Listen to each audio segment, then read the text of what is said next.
Those of you that didn't, welcome, and this is the Facebook Live from our Patreon. I have all your questions. I have a number of questions here today that I'll go over. I'll reiterate for those of you that didn't have we're on the other session, that Patreon will be going through changes as we go through. It won't be the same every single month or every single 3 or 4 months.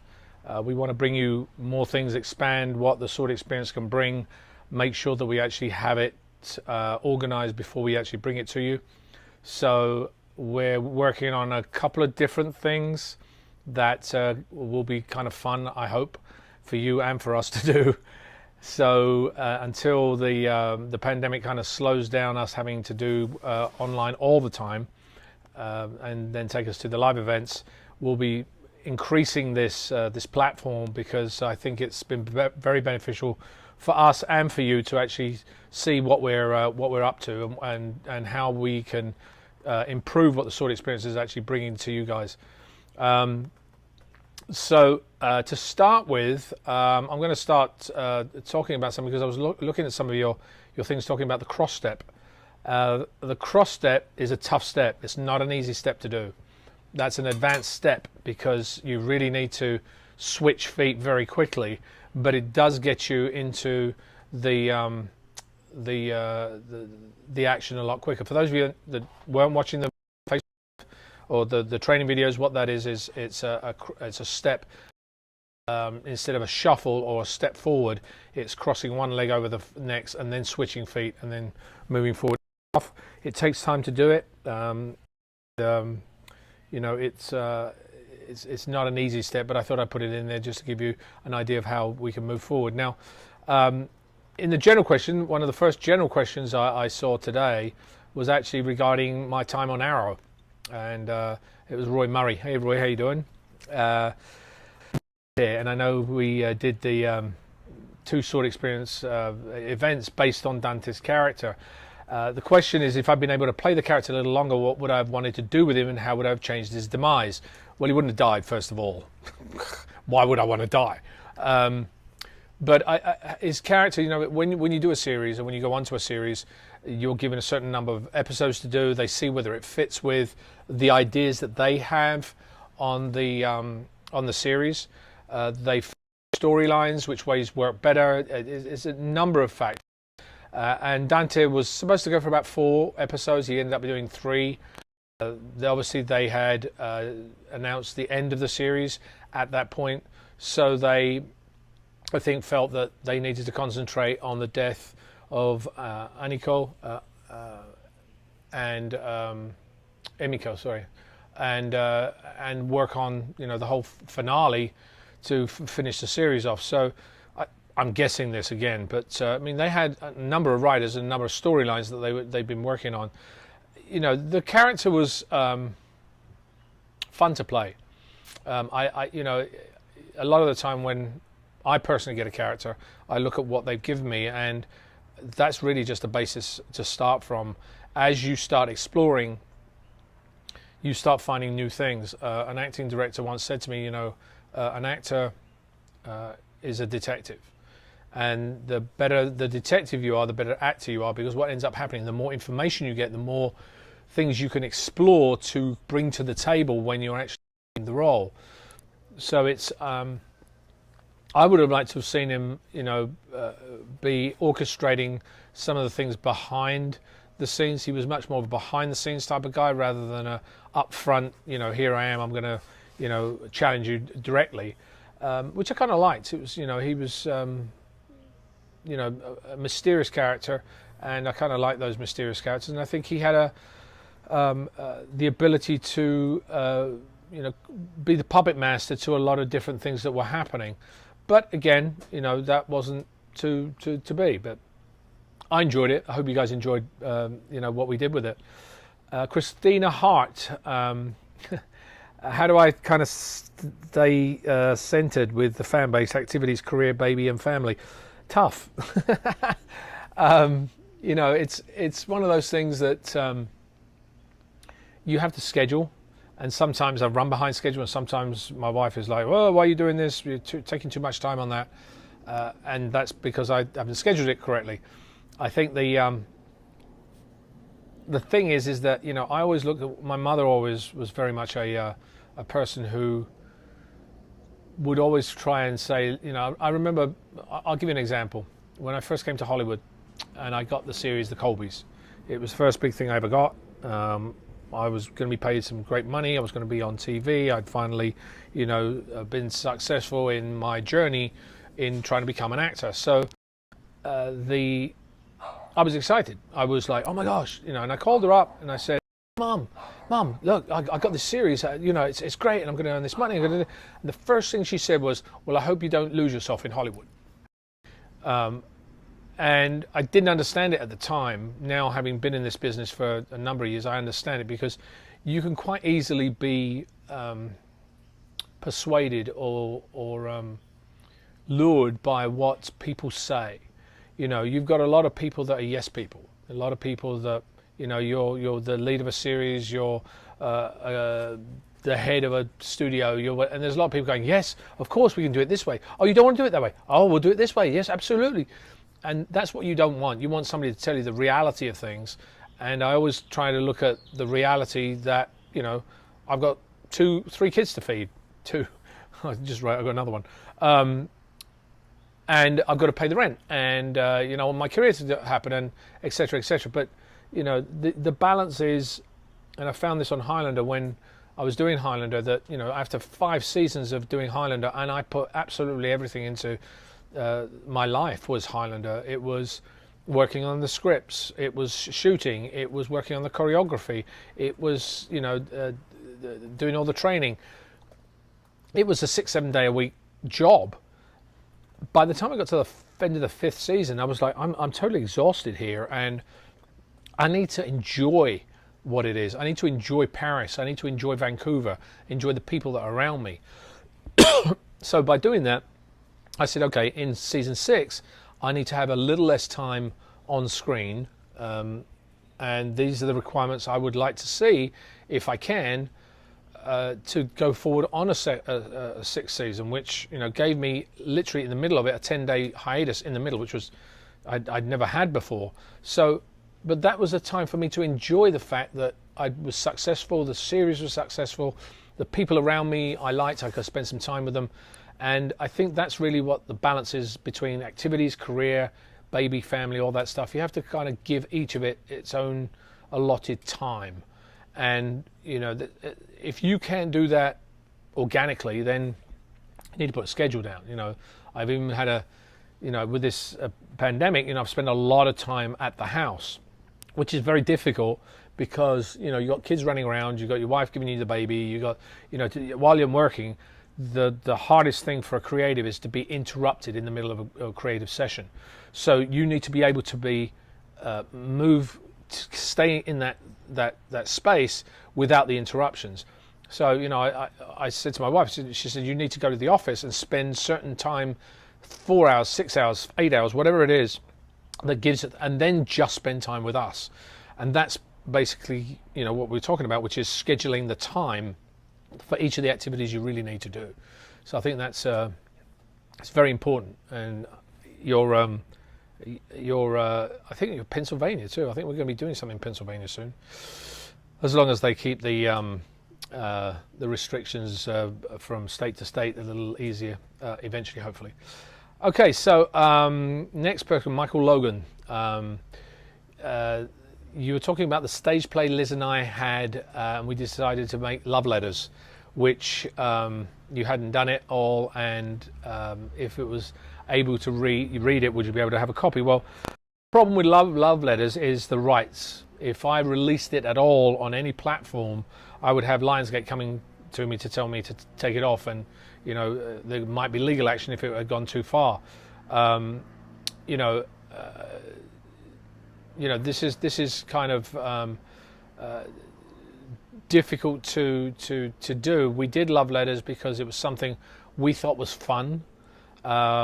We wanted to do something different for a con. We've put it on twice now. We rewrote it the second time when we did it, just to add a few things. But it was a play about 2 people, which is really what Highlander was about. was the relationships between the people, and that's something I think that most successful series have, is the connection that people have between each other. And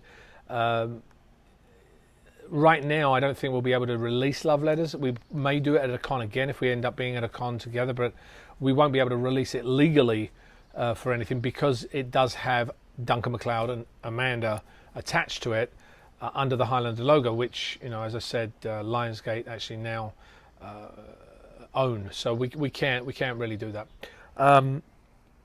Sue Hassler, you wanted to ask me whether I meditate, and how do I clear my mind and stay focused? And the last question, well, I'll answer that one first. I don't have as much time to meditate as I do, but breathing helps. You know, if you spend a 5-minute breathing, which is what I'm going to be releasing on the Lifestyle Essentials, is a whole breathing technique, which I actually used, and it really did sort of calm your mind, because any good leader, you look at Margaret Thatcher, you look at some of the presidents and some of the French presidents, and that they spent 20 minutes per day taking a nap. And you think, oh my God, but they gave themselves 20 minutes during the day to not think of anything at all, because by the time you come back out of that 20 minutes of nothing, you're much clearer and you're able to make much better decisions when you do that.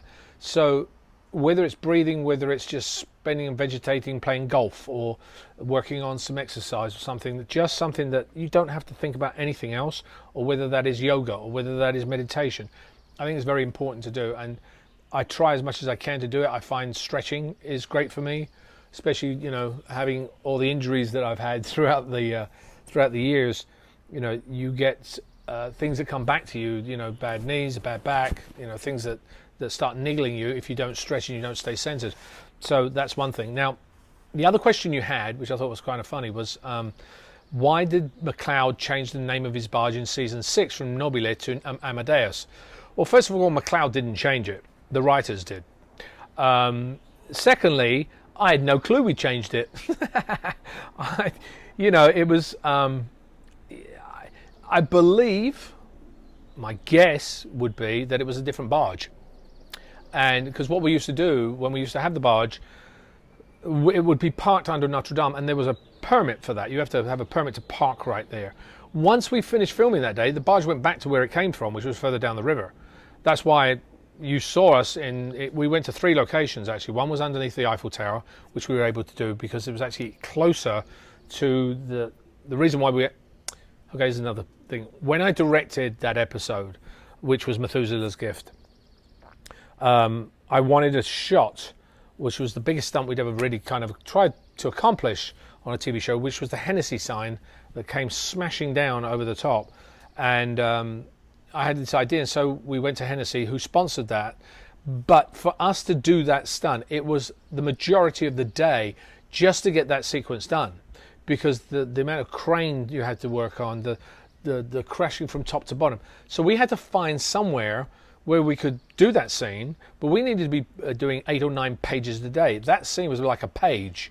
So we ended up taking the barge, which was close by to that location, to the river, which just so happened to have the Eiffel Tower in the background. Love that. So what I did was, when I shot that, I shot everything one camera, Steadicam. So every scene we shot, the like 8 pages or 7 pages we shot in the morning for the first 5 or 6 hours, was one take. The actors, it was all acting. It was all acting. If you look at that show, some of it was just constantly moving. That's partly because of time, and partly because it allowed for the scene to actually have that type of look. So, you know, it's there are different reasons. The other reason it was then moved to the 3rd location, which was, I don't even remember where it was. It was another part of the canal system. Was because when we got to the canal or the river underneath the Notre Dame, it was flooded, and river flooded. Yeah. What was happening? You'd have the river level be here, and we would have the quay or the quay, which would be up this height, and around the quay would be usually above us where we were was the street, but in a lot of other places in the Keys was actually just above river level. Now, when we got there a couple of times during the season, the water had risen so high we couldn't even get onto the quay to actually film. So we had to move the barge somewhere else. So that's why. So there's a practical reason a lot of these things are done. But to be honest, I didn't even realise that it would change from Nobile to Amadeus. All right, as a last question from the ones, there's a couple more here.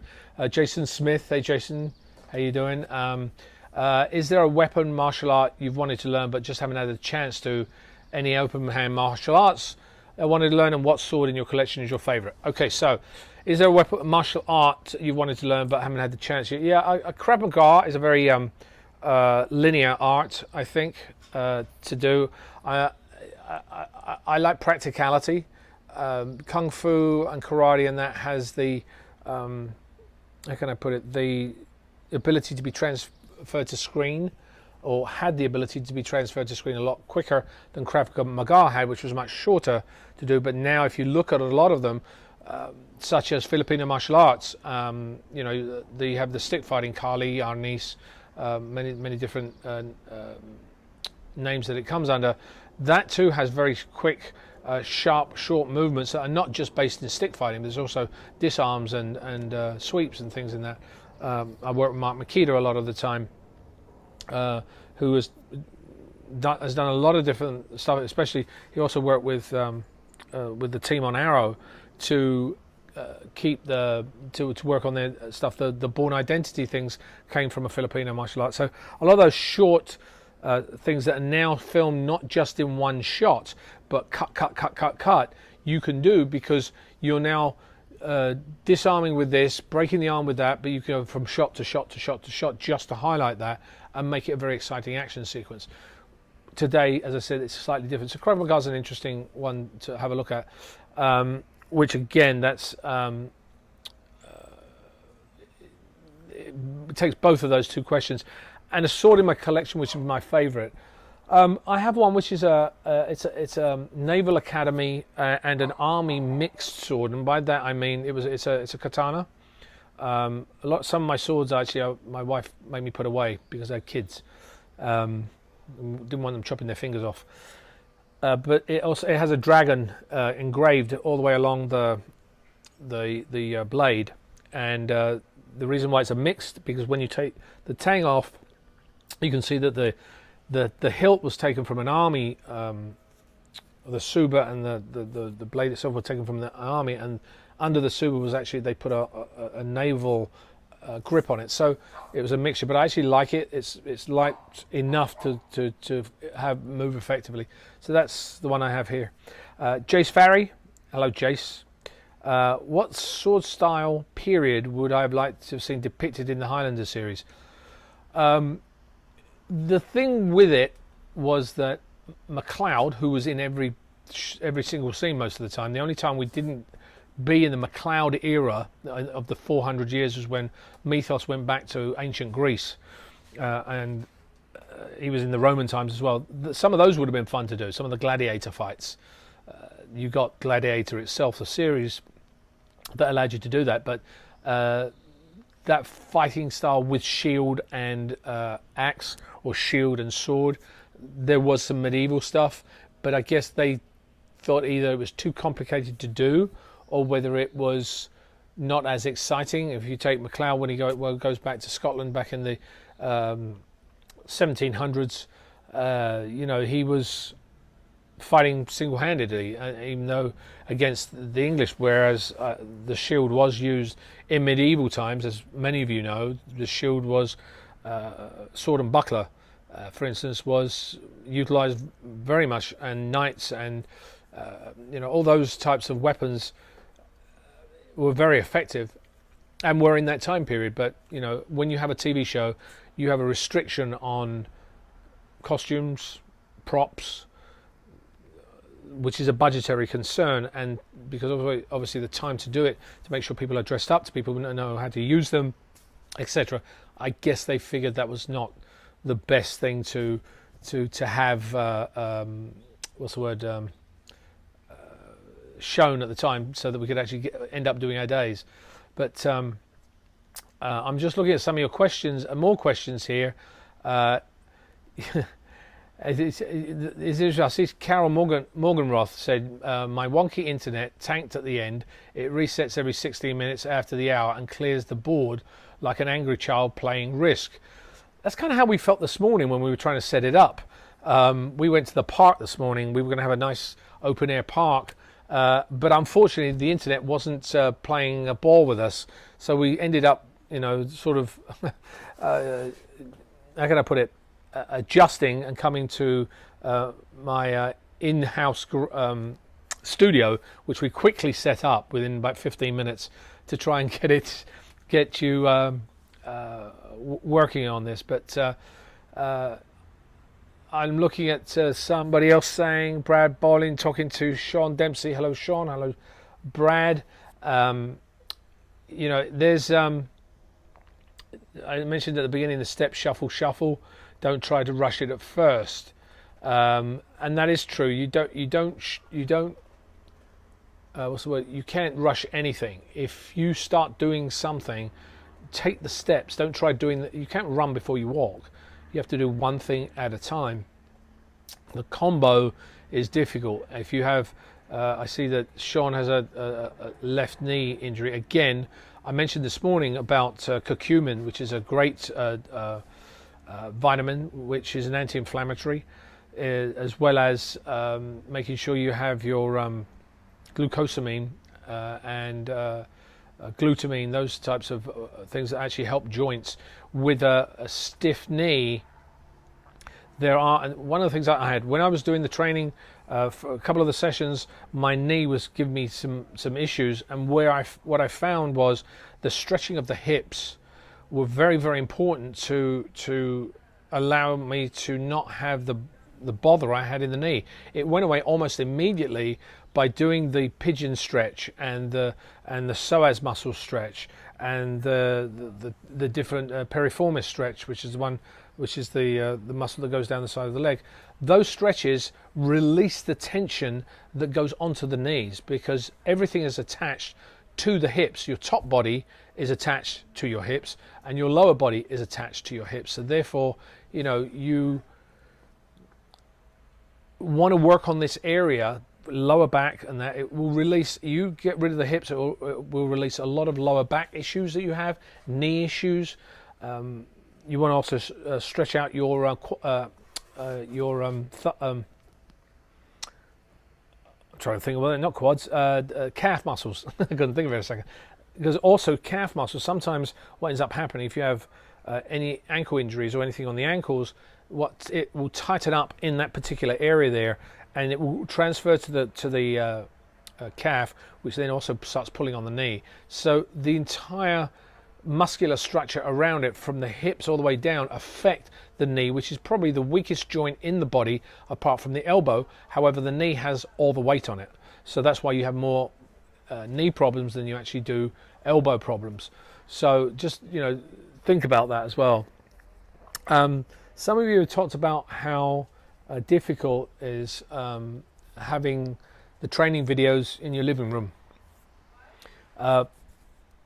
I can give you as much stuff as we can outside, but if you wanted to take the videos, look at them, transcribe it, watch it, and then go to the park and work on it, that's another option that you get. And it's I see Cassandra Fava bought a blow-up screen you got from Best Buy. Good job, well done, Cassandra, because you can see everything really very good. And again, your Larry Schwartz says the laptop computer works great for taking it outdoors. True, it does. You can, if you've got the internet on there, you can actually put it and screen it with your laptop. That was the reason why the phones, iPads, any of that nature are great for the training, because you can just take it anywhere you've got some space. As I mentioned before, we are going to be changing things up on Patreon. We're going to be adding a few things. There's a new merchandise line coming out soon. There's it'll be another month and a half before that comes out, but with it will be the training tool, which is a lot shorter, easier to manipulate inside a very small space. That which will also give you the ability to move your feet a little easier. I see Rita Dan, please don't move your backyard too much. You've got a creepy neighbour who watches you in the front yard. Yeah, neighbours are funny. You know, you can. It's very difficult to do that. To actually have a neighbour watching you while you're doing it, because everybody gets self-conscious, I think, doing it. So you know, it's not fun, but you know, it's a very interesting. Let me just try something. I only got all the chats. I've got David here, unable to connect to chat. Please try again later. Am I on? I'm missing some of your questions here, so I've got to see why I'm not able to connect to the chat at the moment. So maybe David will give me a notice on it or a second. If some of your questions. Will the practice tool be available? The practice tool is right now. There is a similar tool that's being used, but it's different and it's not used in the same way, and it's much cheaper. Ours is than this particular one. It allows you to use as a sword. It will be available probably, I would say, I'm guessing somewhere around the end of August is where it's going to be. Middle August. I'm trying right now. The quicker we bring it out, the better for you and better for us, because you know, it will be something else that's off of our board. You know, we are looking at trying to update a lot of things on the sword experience, including the site, including what we're delivering on Patreon. So there's a lot of stuff we're working on, and I would love to bring it out quicker, sooner than later. And it's very useful to use, because I think it's, you know, I could do it in this area, I could do it here, you know, sitting down, and it'd be, you know, pretty. I wouldn't be encumbered by anything. So you still get an upper body workout. So for those of you that have some knee problems, you can actually just sit down and use it from side to side. Claudia wants to know, why did you decide to move to California, and how was that transition for you? Why did I move to California? It's sunny. It's beautiful scenery. It's the beach. You know, I think California has a mysticism about it. It's, you know, you back in the 60s and 70s, there was the Beach Boys, and then you've got the movie industry. Then you've got, you know, the movie industry was here. I had a friend. It was actually kind of an accident for me to get here. Originally, I actually went to New York, which sometimes I wish I'd stayed in New York, because I actually like the cultural aspect of it. California gives you the beaches.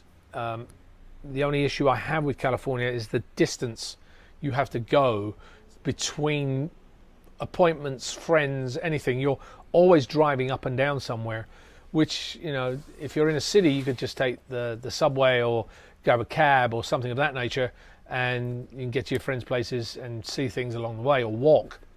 Strange thing to do in Los Angeles is walk. Although that said, during this pandemic, all the bike stores have been out of stock because of you know, the rush on bikes, because everybody now is biking and walking.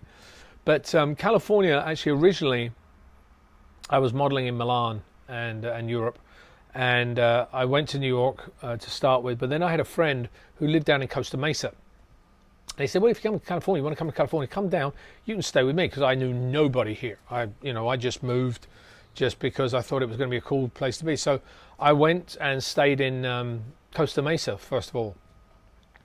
And Costa Mesa is a little further south. It's Orange County. I would drive up. I would use his Camaro. He had a blue Camaro, I remember. I would borrow to go up to appointments. I got myself an agent in LA. It would only take me about 50 minutes, which is now about an hour and 10-minute drive, hour and 15-minute drive, because the traffic has gotten much, much worse. And I kind of got used to it. But the funny thing is, I spend a little bit more time because of my children here. But prior, 50% of my time was out of the country. I was shooting in Toronto or Vancouver or Paris or Hungary or any other place. So I'd be spending a lot of time out of California. And Los Angeles is one of those places you love to hate. It's kind of great sometimes. There's some great people if you can find the people, but it's also a lot of people that are just solely out to make a buck and see how they could climb the ladder. So usually if you're in a conversation with a lot of people, why I never really did a lot of socializing and stuff except for friends I would hang out with, was because you walk up to people and they'd be always looking over your shoulder to see who else was in the room, or who else had something else, or what the dress was that they had, because that was the cool thing to do. And I to be totally honest, I personally would prefer to be talking face to face to people and that they're looking at me and listening to what I'm saying, because otherwise what's the point in having the conversation? So the California has a plus and a minus. The beaches, like 2 weeks ago, I took all my kids and my family, rented a house near the beach, and we spent the day on the beach, and it was fabulous. It was great to do. I mean, and then you've got mountains that are not too far away either. So it has, it's like anywhere. You've got the balance. Why do you live in Germany? Why does anybody live in New York? I mean, that's really a personal choice. It doesn't mean I'll end my days here or continue to live here, but who knows? Would you ever consider running an exercise boot camp before or after the sword experience for people who aren't as coordinated for sword fighting? Says Claire Grace. Claire Grace, would I do a boot camp? Well, the funny thing is, in our academy events, that's what we do. An hour of workout is solely for coordination. And all the sword experience videos that we're doing right now, a portion of them is about stretching. It's about movement. It's about, these are solely the beginnings of a full workout program that we actually do at the academy events. The sword experience program is a 4 or 5 hour event.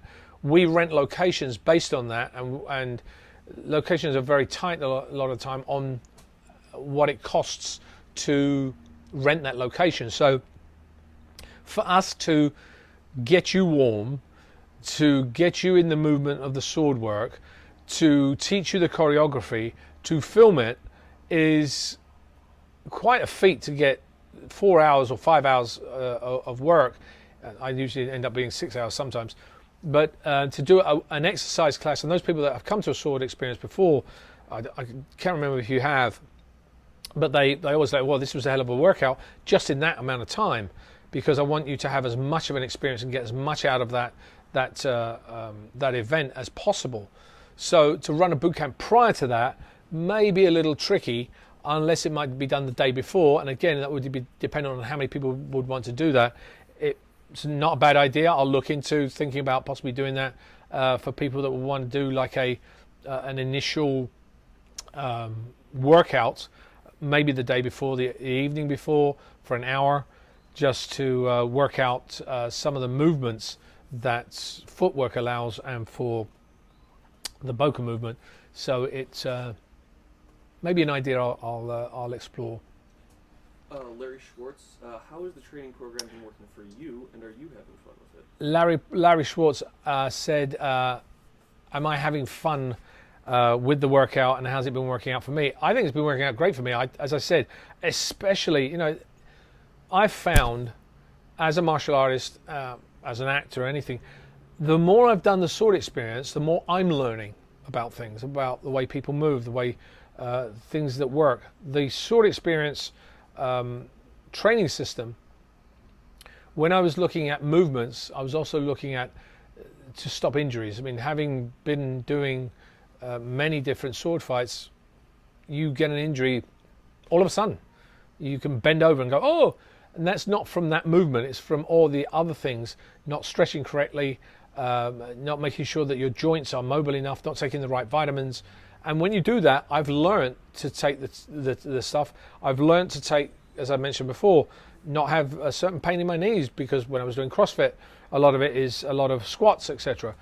But if you have tight hips, the pressure goes to the knees immediately, and then you get a pain in the knees. So I'm stretching a lot more, opening up those hip psoas muscle and the the piriformis, as I mentioned, getting a lot of those things done now. So it's actually working for me great, thank you very much.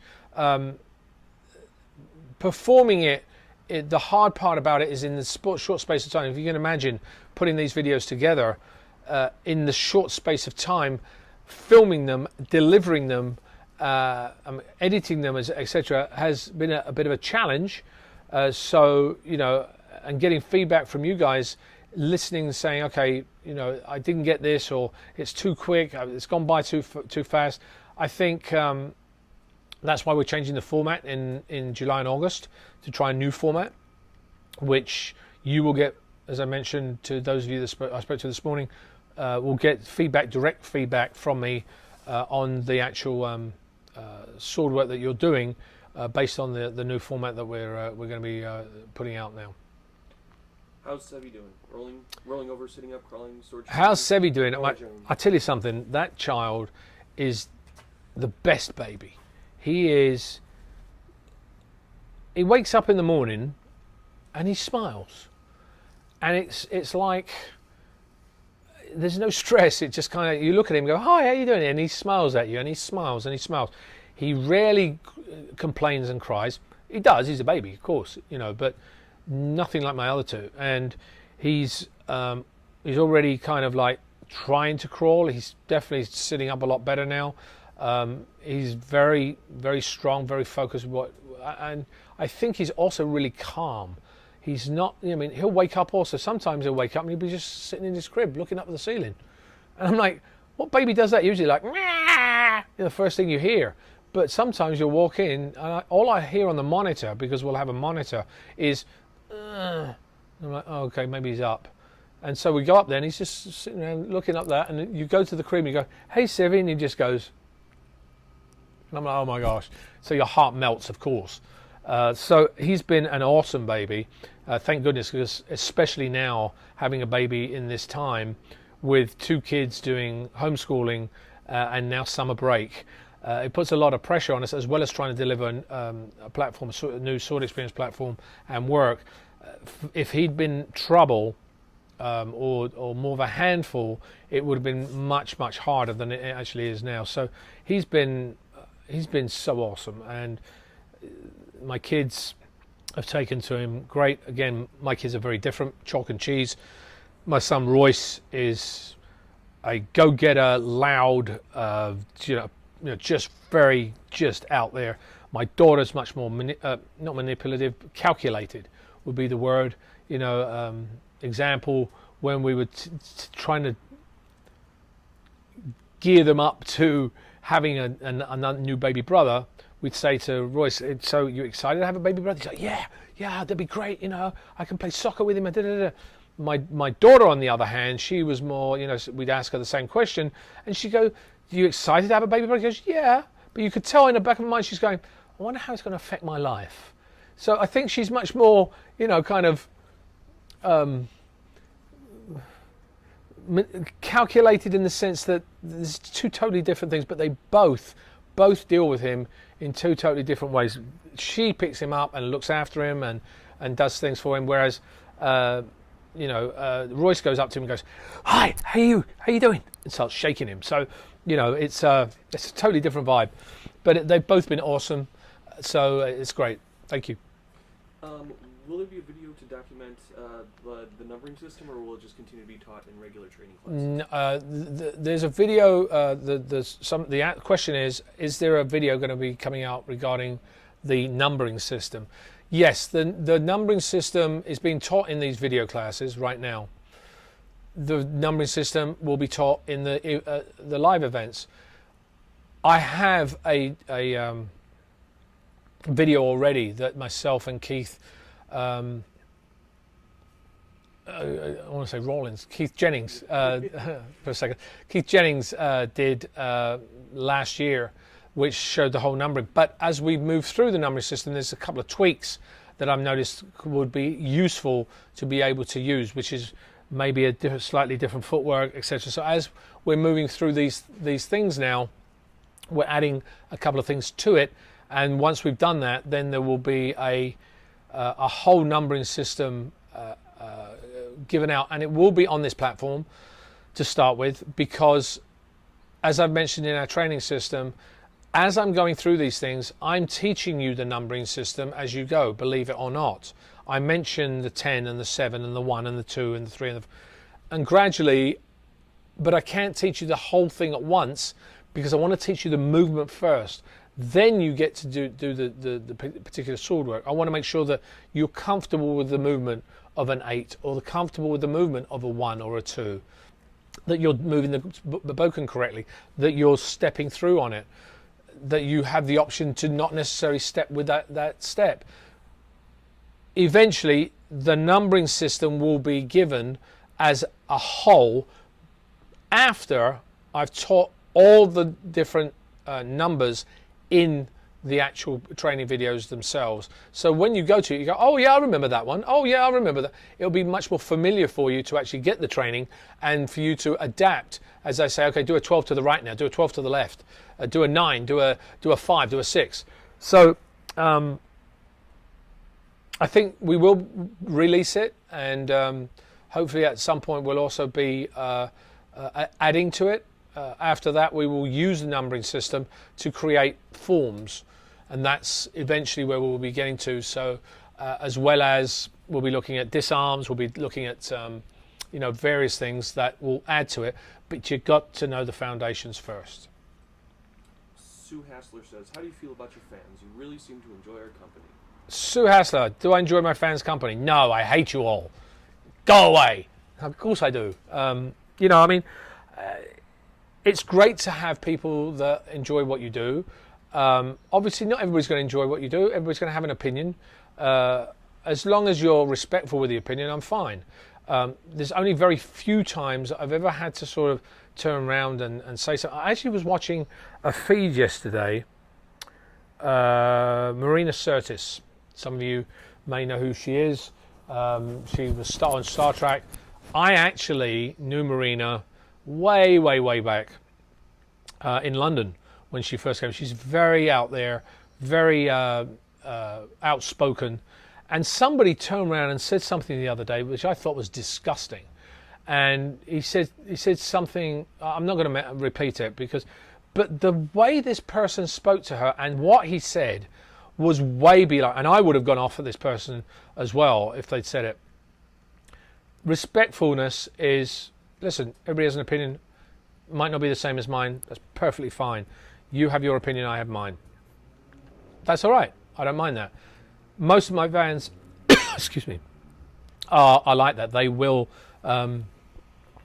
actually be respectful, and they'll ask questions, and they'll say, well, I don't agree with this. And I'm like, okay, fine, that's fine with me, I don't mind that. So that's why it's okay to spend time and answer the questions and do all the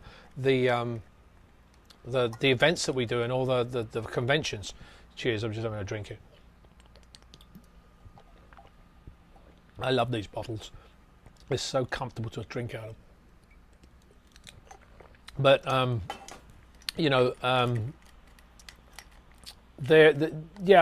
have fun as long as people, it's always difficult to be politically correct with people as well. I mean, I don't want to be offensive to anybody. I'm not really that unless somebody pushes me too far. So next one, David. David's on the other side of the screen here. He's going hello, but you can't see him. After your first go as director, did that change the way that you were acting on set on Highlander? The question is, after my first directorial debut, did it change the way I acted on set? Well, one of the reasons I wanted to direct was to really understand what a director went through when they were directing. Why did they want me to stand in a certain area? Why couldn't I move this way? Why did I have to do this, that? Because really all I'm doing is I'm giving out something, but I'm not really seeing what it looks like. And I think that's part of the issue is you don't know what is shown on the other side of the screen. And directing, I found, was very enlightening, because not only did it explain to me what shallow depth of field was, why, in a very long lens shot I couldn't be moving backwards and forwards because I'd be out of focus.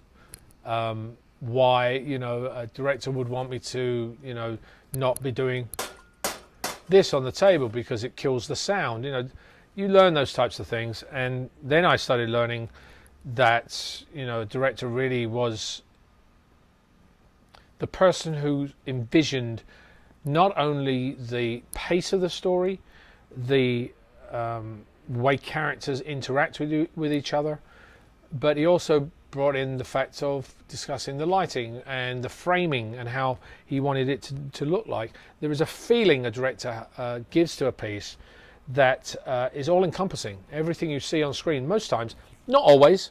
I've been on set. I mean, I was on one set at one point, and I saw the director come in, and it was a female director, and she really was an art director. She wasn't a director. She would let the DP call all the shots. What's the next shot? The DP would tell her, and she'd say, okay, this is the shot. So to me, that's really not directing. That's just kind of like having your name on the board, but you're not really creating. If you had to go away and have do a film, you really need to sort of decide on what the look of your film is, what the feeling of the film is, what the story is you're saying, what's the underlying message, how do you change the pacing between one scene to the next to make sure that it flows through. You've got to talk to your editor. There's so many different things a director does, and that's something I really was able to learn as we went through. So it was very enlightening for me to direct, and I enjoyed it immensely. And I have a film right now that we're trying to get made that my partner and I are working on, so hopefully that will work. So but I've had it in my stable for a little bit, and obviously, you know, moving from one thing to the next, and the pandemic, it just slows things down and changes the way things are made. You're going to see a vast difference in the entertainment industry now. The protocols that are happening at the moment in the way things are shot, a lot of extra work is going to be disappearing. It's going to be CGI, because you can't have 50 people or 30 people or 60, 80 people or 100 people, 200 people in the same area. Because when you have those people on set, it's not just having them on set, it's then taking them from the scene and putting them to the holding area. You've got to make sure that they go to the holding area, make sure that now, how do you do that? How do you make sure they're 6 feet apart? How do you make sure that they're not touching the right tabletop? Blah, blah, blah, blah, blah, blah, blah. You have to have separate wranglers, etc., etc. So you're going to see a lot of productions are not going to be able to have that many extras. So the extras business is going to take a bit of a hit to start with, at least, in the next few months. So it will also possibly have things such as films that will not have foreign talent in them, because producers will have to pay for a 14-day quarantine for any talent coming into a state or another country, which means putting them up for a time. They can't see anybody else. It's hotel room, per diem, all those types of things. And some smaller productions won't be able to afford that. You've got 3 or 4 actors. Imagine 2 weeks a piece in a hotel that costs them $200-300 a pop, $200 a night in a hotel. Maybe, okay, let's say they got $150 a night. That's what? 3, 6, 9. It's like, that's nearly $1,000 a week. That's $2,000 just in the hotel. Then times 3, that's 6,000. Then there's food and then there's checkups and etc. So it'll put on a certain amount of things. So you're going to see a little bit of a change in the way that of the movies you're going to be seeing. Carol Morganroth, what sparked your interest in martial arts? Was it something you did before you began your acting career, and how has it changed your life on? Carol Morganroth asked about how martial arts has changed my life and why I decided to do it. Well, I always wanted to do martial arts when I was younger. I mean, martial arts, when you look at it, the movie industry was really, and the world was never really brought into the martial arts or the Asian martial arts until the 70s, 80s. Bruce Lee really was able to accomplish that.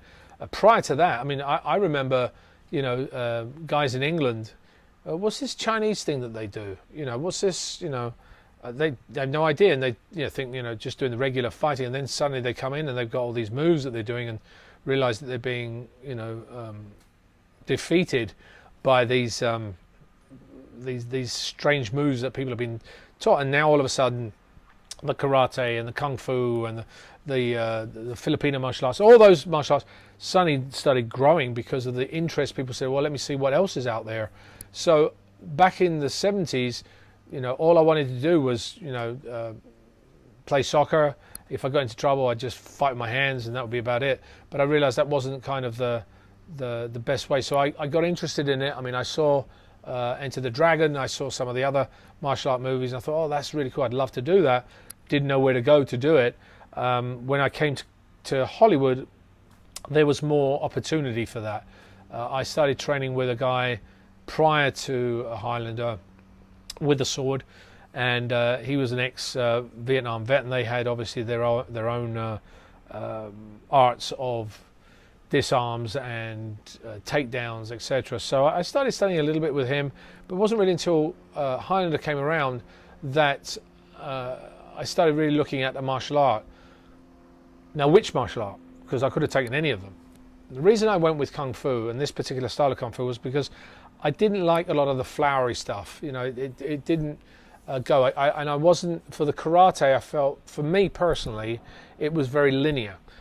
And I was so used to being into a flow, having done choreography and dance and that, I understood that. So when I was watching the Hungar Kung Fu, which is the first Kung Fu that I studied, I realized that there was something I was able to understand from that.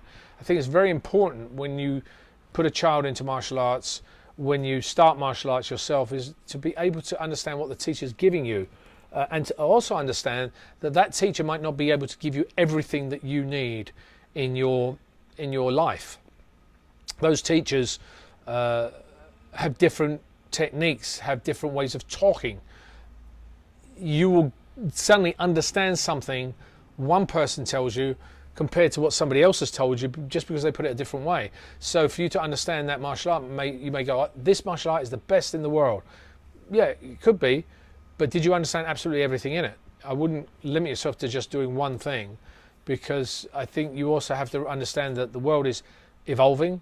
Martial arts has evolved to MMA, etc., with chokes and takedowns, etc. So I think you have to look at everything, and but I like the physicality of martial arts. I like the discipline it gave me to have to go and train at a certain time to actually make sure I had these moves done correctly. Really focused me in being able to achieve something that I think was good for me spiritually, physically, and mentally. So I think that was the reason why that it's always been of interest to me. Sue Hassler asks, are your kids interested in learning swords and or martial arts, and would you encourage or discourage them if they wanted to act? Okay, Sue Hassler asked whether I would encourage my kids to do martial arts or sword, or would I encourage them to act? Two-part question. First of all, they both have picked up swords. My son picked up a sword when he was 2 years old and went into an on-guard stance. I never taught him a thing, and he'd never seen anything. So sometimes it was kind of in him, and he knows some of the numbering system. My daughter knows it a little less. She's not really into that kind of thing, really. Switch it on its head. She's in acting classes now. I'm perfectly fine with kids going into acting classes, because I think what acting does, as I mentioned before, actors are detectives, but actors are also psychologists, because what you do in acting class, you work on emotional work. So if you understand what emotions are coming from other people, it opens you up to a few more things that in your own life. So I'm fine with that. Where I think it would be a problem would be when, people start believing too much of the hype that people are telling them. So that's when I would go, no, sorry, you're not doing that anymore. You're moving out of that. I think afterwards, she will have the decision whether she wants to do that. My son, he may do that, he may not. Soccer and anything physical for him is really where it's at right now. He's a very physical kid. So I think that's where he will do it. He may decide to do acting as well, I don't know. But I wouldn't discourage anything. I'm the type of person and parent that says, okay, here's baseball, here's soccer, here's ballet, here's dance, here's martial arts. Choose. What do you like best? I'll give you the tools, and you live your life. You decide your life, how you want to, what you feel more accustomed to. The reason why that comes from working on Peace Farm Radio and working on the Peace Farm for many years, after having seen how the physical nature of children decreases from age 2 to age 13 to 14. By that I mean the activity is lessons all the way. If you have a child that you've put into baseball or basketball, and you say, because you want them to be in it and you want them to play and you think it's going to be good for them, you're only projecting what you want for them, but they might not be that interested in it. And by the time they get to 13, 14, 15, 16, 17, they might go, you know what, I don't really like this anymore, and I'm going to do it. And what you've ended up doing is wasting your time and your money in putting them all these classes and pushing them in all that direction for them to later on not really want to do it. Has it been a total waste of time? Probably not. But really, would it not have been better for them to be pursuing something that they really enjoyed doing? So I think that's where I think you have to really give them the tools and allow them to choose. Obviously, to a point. I mean, I wouldn't be giving them, hey, listen, have you tried heroin? No, try it. No, that's not what I'm talking about. I'm talking about the tools that they would have in everyday life to choose from that would benefit them and in interest in physical stuff and in materialistic, sorry, not materialistic, but material work stuff, whether it is physics or chemistry or biology or anything. I'd still like to keep them open. Languages, let them be open to it, and eventually if they like it, they can continue it. If they don't, they'll choose. They'll know what they want. Brad Bowlin asks, have you ever studied or practiced Kung Fu San Soo? Brad Boland, you asked whether I've studied Kung Fu San Soo. No, I haven't. I've looked at a lot of the Kung Fu. Obviously, I studied Shaolin Kung Fu, which was different. And somebody actually asked me a while ago, here's a nice wasp coming by me now. Somebody asked me, about the why do we need to go back and study if for martial artists that have done this this type of workout before, why do we have to go back and we'd like to get to the real training? Well, when I went to do Shaolin Kung Fu, I'd already been studying probably about 15 years, 20 years in Kung Fu, and I went back and had to start from the beginning to understand not only the movement but the philosophy behind the movements. And I think that's part of the thing. You have to really understand the whole system before you can actually start taking it. I don't know I haven't studied Sun Tzu, but I'm pretty certain that many of the movements will be similar in other Kung Fu and other martial arts, because all of them come from the same base. Whether I'm breaking somebody's arm this way or this way, or manipulating it in a different way, is pretty much just the technique that's used. Whether you're talking about energy, qigong and things of that nature, yes, I've studied that, and that's a whole different set of parameters, because that's about a flow of energy through movement. So I think that's a different kettle of fish to look at. But thank you for the question. One more question. One more question. Time for one more question. Benoit, who is from France, in Highlander Season 5, there was an episode, Duende, I believe that's how it's pronounced, where you work with two weapons, sword and dagger. Any plans to include something like this in the future? Okay, Duende. Duende, you ask about Duende from Benoit in France. Actually, I think I remember you, Benoit, from one of the sword experiences. But anyway, Duende was a very technically challenging episode because it was sword and dagger, because it was two weapons. Personally, I like doing two weapons. I would like to have two weapons eventually, but really you need to understand the flow of one weapon before you can get to two. That's why I'm always in the training sessions working on left foot lead, working with the left hand as well as the right hand, so that you are used to being able to do them with two hands. One of my favorite weapons happens to be the Chinese, what they call butterfly knives, which are about this thick, because they're two weapons, because they're very similar to the Berlin box sticks, because it's double blocks, disarms, different cuts you can do with two weapons. You see this coming, but you don't see the one from underneath coming. So I think the two weapons are very useful, but the sword experiences are to give you an experience of being able to move in that with one sword, let alone two, which is a much more complicated device. Once we get to a more advanced level where people have been here for a while, this is why doing the numbering system, once you understand the numbering system, you'll understand the flow, you'll understand the footwork. Once all of that has been done, then you can go on to things such as core disarming, and two weapons and different weapons, etc., etc. We have many different teachers and partners around the US and around the world now that do different styles. So eventually the goal is to also include them in this, to be able to teach people different techniques and styles from the numbering system, because the numbering system is not about a style, it's about an angular attack or defense. So that, you know, you are now cutting on this angle here, well, whether I block it with this shot here as a katana or a hanging parry from a saber, it's still that same angle. It just really depends on what your manipulation is. Your movement of your blade will be the same. If you're using a much bigger broadsword, you're using it as a chopping weapon. A little bit more, you're not trying to really cut as much. You have a little bit more, it's a little bit more force, but you still have to swing it. You still have to make sure that the swing of the blade is working. So once you understand the mechanics, I think that's the word I was looking for before, is mechanics of a sword action, and the angles of a sword, and the defense positions, then you can do anything. Then you can move on to whatever you want to, and hopefully we'll be able to do that. But again, this is not a quick fix. This is not something that is going to be, you know, in 2 months I'm going to be a sword fighter. Doesn't happen.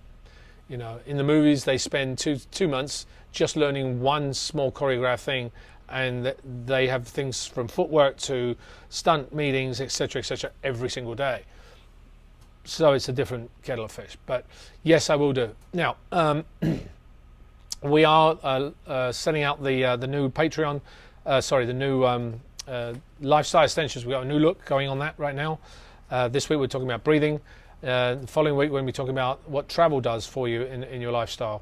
So there's different things. We're also looking at attaching different professionals to it who have things from diet to exercise to stretching to yoga to breath to martial arts, to all those people, to travel, to foods, because that's really what Lifestyle Essentials is. That's what the sword experience is about an experience, experiencing life, experiencing about swords, and experiencing the environment around where we actually take things.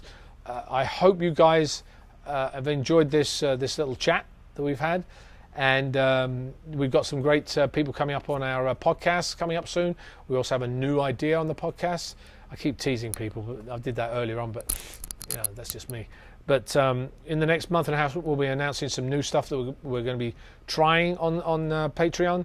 So stick around, and I hope you're having fun. And give us your feedback. Let us know how you feel. If you have any issues that we need to sort of address, if you have any things that are things you found that have worked for you, things that you may have lost weight, or you find better mobility, or certain vitamins has helped you.